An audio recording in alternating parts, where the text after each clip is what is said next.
এইবাৰ দোলাত আহিব দেৱী দুৰ্গা গমন কৰিব হাতীত হিন্দু শাস্ত্ৰত দেৱীৰ আগমন আৰু গমনৰ এক বিশেষ মহত্ব আছে আপুনি জানেনে মা দুৰ্গাৰ বাহনসমূহে কি কি সূচায় হিন্দু ধৰ্মৰ পবিত্ৰ দুৰ্গা পূজালৈ মাত্ৰ কেইটামান দিন 2 অক্টোবৰত আছে মহালয়া আগন্তুক 10 অক্টোবৰত মহাসপ্তমী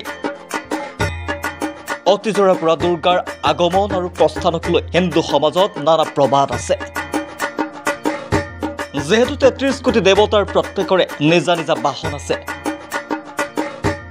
যদিও পঞ্জিকাত উল্লেখ থকাৰ মতে দুৰ্গা দেৱীৰ আগমন আৰু প্ৰস্থানৰ বাহন পৃথক যদি কোনো বছৰত দুৰ্গা মাৰ আগমন আৰু প্ৰস্থানৰ বাহন একে হয় তেন্তে অশুভ লক্ষণ লগতে হিন্দু শাস্ত্ৰ আৰু পঞ্জিকাসমূহত দেৱীৰ আগমন আৰু প্ৰস্থানৰ বাহনসমূহে মৰ্ত্যৰ লোকৰ বছৰতো কেনেদৰে যাব তাক নিৰ্ণয় কৰে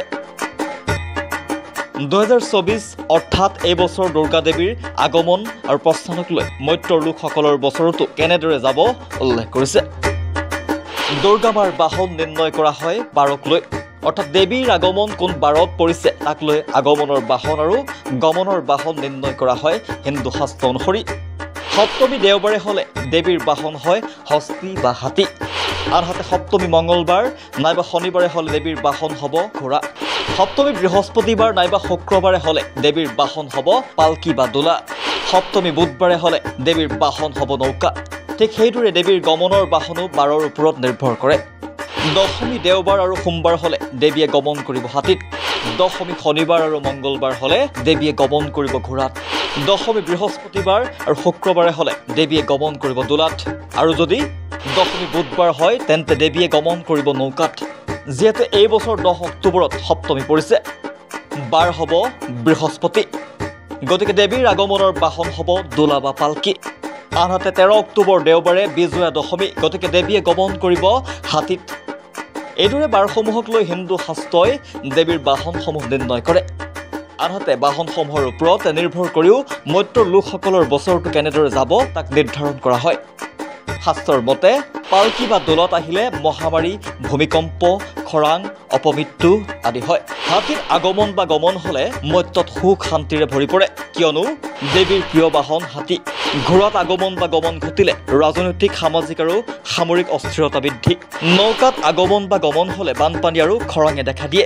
এইদৰে হিন্দু ধৰ্মত মা দুৰ্গাৰ আগমন আৰু গমন নিৰ্ণয় কৰাৰ লগতে বছৰটো কিদৰে যাব তাক নিৰ্ধাৰণ কৰা হয়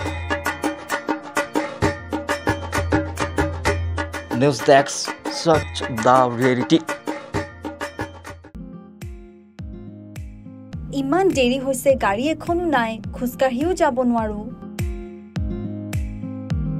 তুমি 1 ঘণ্টাৰ পৰা ইয়াতে ৰৈ আছা যে এখন স্কুটি লৈ নোলোৱা কিয় অহা যোৱা কৰিবলৈ পাপাক কৈ আজি এখন লম কিন্তু মঙ্গলদৈৰ কোনখন ডিলাৰৰ পৰা ললে ভাল হ'ব আপুনিও বাৰু মঙ্গলদৈৰ বাসিন্দা নেকি এখন দুচকীয়া বাহন লোৱাৰ চিন্তা আপুনিও কৰিছে নেকি তেন্তে আজি আহক মঙ্গলদৈৰ শ্ৰী সাই মটৰছলৈ য'ত আপুনি পাব আপোনাৰ পছন্দৰ দুচকীয়া বাহনখন ইয়াৰ উপৰিও শিক্ষয়িত্ৰীসকলৰ বাবে শ্ৰী সাই মটৰছত দি থকা হৈছে বিশেষ ৰেহাই গতিকে পলম নকৰি মঙ্গলদৈৰ ভেবাৰঘাটত থকা শ্ৰী সাই মটৰছলৈ আজি আহক লৈ যাওক আপোনাৰ মন পছন্দৰ বাহনখন অথবা যোগাযোগ কৰক 9289922289 আৰু 9864958057 নম্বৰত